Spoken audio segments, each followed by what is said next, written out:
Hello' বন্ধুসকল, আপোনাৰ যদি এখন বাইক আছে আৰু সেই বাইকখনৰ ইঞ্চুৰেঞ্চ আপুনি অনলাইন কৰিবলৈ বিচাৰিছে তেতিয়াহ'লে কেনেকৈ কৰিব পাৰিব? যদি আপুনি জানিব বিচাৰিছে চাই থাকক এই ভিডিঅ'টো শেষলৈ। আমি এই টপিকটোৰ ওপৰতে কথা পাতিবলৈ গৈ আছোঁ। নমস্কাৰ বন্ধুসকল, মই প্ৰণৱ আৰু স্বাগতম জনাইছোঁ মোৰ ইউটিউব চেনেল DigiWork অসমলৈ। বন্ধুসকল, প্ৰথমতে আমি policybazar.com নামৰ ৱেবছাইটটোলৈ গুচি যাম আৰু আগৰ প্ৰচেছখিনি ষ্টেপ বাই ষ্টেপ দেখুৱাম। বন্ধুসকল, আপোনালোকে দেখা পাইছে আমি আমাৰ কম্পিউটাৰৰ স্ক্ৰীনত আহি গৈছোঁ আৰু গুগল অপেন কৰি লৈছোঁ। গুগলত আমি চাৰ্চ কৰিম policybazar.com। policybazar.com চাৰ্চ কৰাৰ লগে লগে এই পেজটোলৈ আহি যাম। এই পেজটোত আমি কিছুমান চাৰ্চ ৰিজাল্ট পাম। তাৰ ভিতৰত প্ৰথমটো চাৰ্চ ৰিজাল্ট policybazar.com, এই লিংকটোৰ ওপৰত ক্লিক কৰি দিম। যেতিয়া এই policybazar.com লিংকটোৰ ওপৰত ক্লিক কৰি দিম, আমি পলিচিবাজাৰৰ অফিচিয়েল ৱেবছাইটৰ হোম পেজটোত আহি যাম। ইয়াত কিছুমান ইঞ্চুৰেঞ্চৰ কেটেগৰী আমি দেখা পাম। তাৰ ভিতৰত টু হুইলাৰ ইঞ্চুৰেঞ্চৰ ওপৰত আমি ক্লিক কৰি দিম। যেতিয়া টু হুইলাৰ ইঞ্চুৰেঞ্চৰ ওপৰত ক্লিক কৰি দিম, ইয়াত আপোনাৰ গাড়ীখনৰ ৰেজিষ্ট্ৰেশ্যন নম্বৰ ভৰাবলৈ কোৱা হ'ব, মানে আপোনাৰ বাইক বা স্কুটিখনৰ। তাৰপিছত ভিউ প্ৰাইচেছৰ ওপৰত আমি ক্লিক কৰি দিম। ভিউ প্ৰাইচেছৰ ওপৰত ক্লিক কৰি দিয়াৰ লগে লগে ইয়াত আপোনাৰ গাড়ীখনৰ ডিটেইলছ ভৰাব লাগিব। গাড়ীৰ নম্বৰটো নিজে নিজে আহি যাব। মেনুফেকচাৰ কোনটো কোম্পানীৰ আপুনি আপোনাৰ বাইকখন হয় সেইটো চিলেক্ট কৰিব লাগিব। আপোনাৰ বাইকখনৰ মডেল চিলেক্ট কৰিব লাগিব। ৰেজিষ্ট্ৰেশ্যন ইয়াৰটো চিলেক্ট কৰিব লাগিব আৰু আপোনাৰ পলিচিখন এক্সপায়াৰ হৈছে না নাই হোৱা এইটোত ক্লিক কৰি আপুনি চিলেক্ট কৰিব লাগিব। এতিয়া আপডেট কৰি দিম। আপডেট কৰি দিয়াৰ পাছত আপুনি ইয়াত কিছুমান প্লেনছ দেখা পাব। প্ৰথমতে কম্প্ৰিহেনচিভ কভাৰৰ কাৰণে প্লেনছ দেখুওৱা হ'ব। ইয়াত কম্প্ৰিহেনচিভ কভাৰ মানে আপোনাৰ নিজৰ গাড়ীখনৰ যদিও কিবা ডেমেজ হয় তেতিয়াহ'লে সেইটোও কভাৰ কৰিব আৰু প্লাছ থাৰ্ড পাৰ্টিটো কৰিব, মানে যাক আপুনি খুন্দিয়াই বা যাৰ প্ৰপাৰ্টি আপুনি লোকচান কৰে সেইটো কভাৰটো থাকিব। কিন্তু আমি ইয়াত ইঞ্চুৰেঞ্চ পলিচিটো এমাউণ্টটো কম কৰিবৰ কাৰণে থাৰ্ড পাৰ্টি কভাৰৰ কাৰণে যাম। থাৰ্ড পাৰ্টিৰ ওপৰত ক্লিক কৰি দিয়াৰ লগে লগে আপুনি ইয়াত দেখা পাব covers damage to third party only, মানে থাৰ্ড পাৰ্টি যিটো ডেমেজ কৰিব আপুনি সেইটোহে কভাৰ কৰিব এণ্ড নট ইয়ৰ ভেহিকল। আপোনাৰ ভেহিকলখনৰ কিবা ডেমেজ হ'লে সেইটো ইঞ্চুৰেঞ্চ ইয়াত কভাৰ নকৰে। এনেও সৰু সুৰা ইঞ্চুৰেঞ্চে পাব আপুনি কভাৰেজৰ কাৰণে, আৰু তাক ক্লেইম কৰিবৰ কাৰণে আপুনি বহুতখিনি কিবা কিবি কৰিব দৰকাৰ হয়, সেইকাৰণে আমি সেইটো নকৰোঁ। এতিয়া ইয়াত আমি দুটা প্লেন দেখা পাম, এটা ৰেগুলাৰ থাৰ্ড পাৰ্টি আৰু এটা লিমিটেড থাৰ্ড পাৰ্টি। আপুনি লিমিটেড থাৰ্ড পাৰ্টিটোত নাযাব কাৰণ ইয়াত পইচাটো কম ক্লেইম হয়, আৰু যিটো থাৰ্ড পাৰ্টিৰ আপুনি ক্লেইম কৰিব যাব কেতিয়াবা এনেকুৱা হ'ব ক্লেইমে আপোনাক কভাৰ নকৰিব আৰু আপুনি নিজে পইচা দিব লগা হ'ব পাৰে। সেইকাৰণে আপুনি সেইটো চিলেক্ট নকৰিব। আমি ৰেগুলাৰ থাৰ্ড পাৰ্টি আমি চিলেক্ট কৰিম। আৰু মোৰ যিহেতু আগৰ ইঞ্চুৰেঞ্চখনো নেশ্যনেল ইঞ্চুৰেঞ্চ কোম্পানীতে আছিল, সেইকাৰণে মই নেশ্যনেল ইঞ্চুৰেঞ্চ কোম্পানীটোৱে চিলেক্ট কৰিম। যিকোনো এটা চিলেক্ট কৰিব পাৰি ইয়াত, কিন্তু মোৰ সেইটো পচন্দৰ কাৰণে মই সেইটো চিলেক্ট কৰি ল'ম। যেতিয়া চিলেক্ট কৰি যাম তেতিয়া আপোনাৰ নামটো ইয়াত দেখুওৱা হ'ব। আপোনাৰ নামটো আপোনাৰ গাড়ীখনৰ যিটো নম্বৰ ভৰাইছিলে তাৰ পৰা ফেচ কৰি ল'ব। আপোনাৰ মোবাইল নম্বৰটো ইয়াত ভৰাব লাগিব, ইমেইল এড্ৰেছটো ভৰাব লাগিব আৰু কণ্টিনিউ টু ভেহিকল ডিটেইলছৰ ওপৰত যাব লাগিব। তাৰ আগতে মই এটা ইয়াত বস্তু দেখুৱাব খুজিছোঁ, আপোনাৰ প্ৰিমিয়াম ব্ৰেকআপটো চাই ল'ব। ইয়াত GST লাগি কিমান প্ৰিমিয়াম হৈছে, প্ৰিমিয়াম ব্ৰেকআপৰ ওপৰত যদি ক্লিক কৰি দিওঁ আপুনি দেখা পাব 18% GSTও ইয়াত লাগিব, আৰু GST লাগি উঠিহে আপোনাৰ পইচাটো ইয়াত দেখুৱাব। আৰু এতিয়া কণ্টিনিউ টু ভেহিকল ডিটেইলছৰ ওপৰত ক্লিক কৰি দিম। যেতিয়া কণ্টিনিউ টু ভেহিকল ডিটেইলছৰ ওপৰত ক্লিক কৰি দিম, আপোনাৰ ৰেজিষ্ট্ৰেশ্যন নম্বৰটো আকৌ এবাৰ ইয়াত লিখিবলৈ কোৱা হ'ব। ভেহিকল ৰেজিষ্ট্ৰেশ্যন ডেটটো আপুনি ইয়াত একবাৰ চিলেক্ট কৰিব। তাৰপাছত ইয়াত এটা কুৱেশ্যন সোধা হৈছে, do you remember previous policy details. আপোনাৰ যদি প্ৰিভিয়াছ পলিচি কিবা আছিলে তাৰে নম্বৰ আপুনি জানে নেকি? যদি জানে ইয়েছ কৰক, যদি নাজানে ন' কৰি ছেভ এণ্ড কণ্টিনিউ কৰিব পাৰে। মই মোৰ পুৰণা পলিচি নাম্বাৰটো জানো, মই লিখি ৰাখিছোঁ।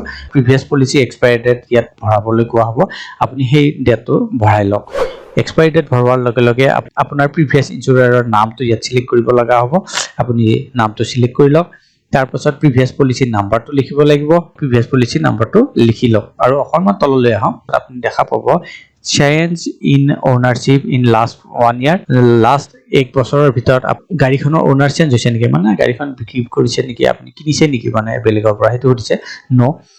Have you taken claim in last year, আপুনি লাষ্ট ইয়াৰত কিবা ক্লেইম কৰিছিলে নেকি, নাই। আৰু previous year no' claim, bonus, NCB এইবিলাক আছে যদি পাৰ্চেণ্টেজ আপুনি চিলেক্ট কৰি ল'ব। যিহেতু নাই গতিকে আমি এইটো 0% থাকিব দিম। তাৰপিছত ভেৰিফাই প্ৰিমিয়ামৰ ওপৰত ক্লিক কৰি দিম।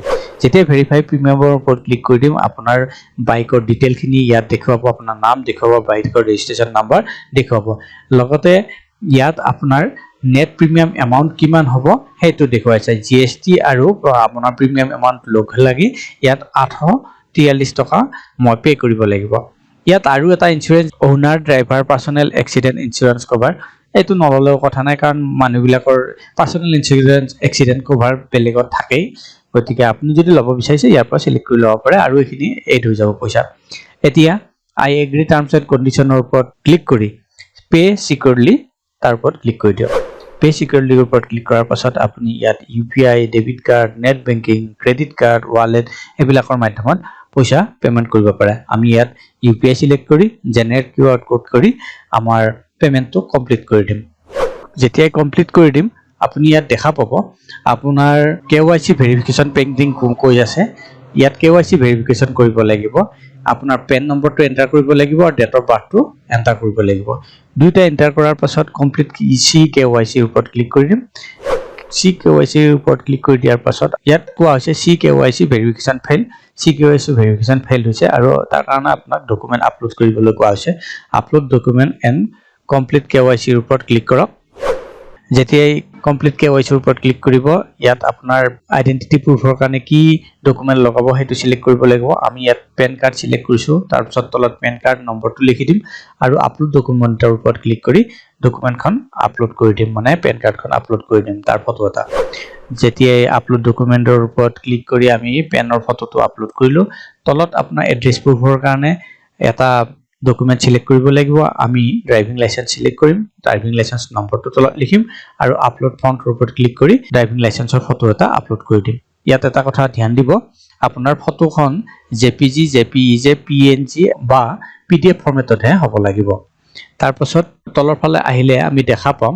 ইয়াত I have seen verified original document এই বক্সটোৰ ওপৰত টিক কৰি proceed বুটামটোৰ ওপৰত ক্লিক কৰি দিম যেতিয়া proceed ৰ ওপৰত ক্লিক কৰিম ইয়াত কোৱা হৈছে congratulation your bike is insured আপোনাৰ বাইকখন ইনস্যুৰ কৰা হৈ গৈছে এতিয়া ইয়াত আপোনাৰ পলিচি নাম্বাৰটো দেখুৱা হ'ব আৰু আপুনি ডাউনলোড পলিচিৰ ওপৰত ক্লিক কৰি আপোনাৰ পলিচিখন ডাউনলোড কৰিব পাৰিব যেতিয়া আমি পলিচিখন ডাউনলোড কৰিম আৰু ওপেন কৰি লম এনেকুৱা এটা পলিচি আমি দেখা পাম আৰু এইখন আপুনি প্ৰিন্ট কৰি আপোনাৰ লগত ৰাখি ল'ব পাৰে আৰু এই পলিচিখন আপোনাৰ পৰিবহন ৱেবসাইটত বা আপোনাৰ গাড়ীৰ RCৰ লগত আপডেট হোৱাতে এসপ্তাহ মান সময় লাগি যায় আপুনি ইয়াত দিয়া নম্বৰবিলাকত ফোন কৰি কথা পাতিব পাৰে ডাইৰেক্টলি ইনস্যুৰেঞ্চ কোম্পানীৰ লগতো কথা পাতিব পাৰে বা পলিচি বজাৰৰ লগতো কথা পাতিব পাৰে বন্ধুসকল এনেকৈ আপুনি যদি অনলাইন বাইকৰ ইনস্যুৰেঞ্চ কৰিব বিচাৰিছে বা ৰিনিউ কৰিব বিচাৰিছে তেতিয়াহলে সহজতে কৰিব পাৰে আশা কৰিছো এই ভিডিওটো আপোনালোকৰ পছন্দ হৈছে কেনেকৈ আপুনি policybazar.com ত গৈ আপোনাৰ বাইকখনৰ ইনস্যুৰেঞ্চ অনলাইন কৰিব পাৰে সেই বিষয়ে জানিব পাৰিছে যদি এই ভিডিওটো পছন্দ হৈছে ভিডিওটো কৰক লাইক আৰু চেনেলটো সাবস্ক্ৰাইব কৰিবলৈ নাপাহৰিব পুনৰ লগ পাম আন এটা ভিডিওত তেতিয়ালৈ বন্ধুসকল নমস্কাৰ